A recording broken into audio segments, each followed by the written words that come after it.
Hey there! Let's make some soft serve with the Dash Soft Serve ice cream machine.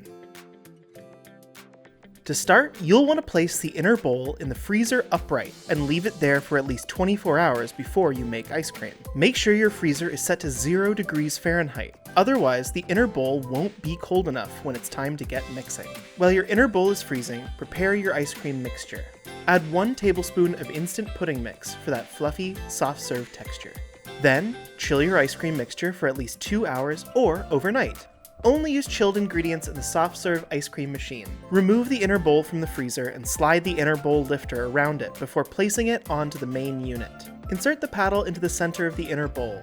Lower the lid onto the main unit, and then place the power unit onto the lid. Turn the dial to the on position, and the paddle will begin to turn. Take your chilled ice cream mixture and pour it into the maker. After 15 to 20 minutes of churning, you're ready to swirl. Pull down the dispensing lever. For a classic soft serve experience, hold your cone close to the dispenser. Slowly swirl it in a circular motion as the soft serve flows out.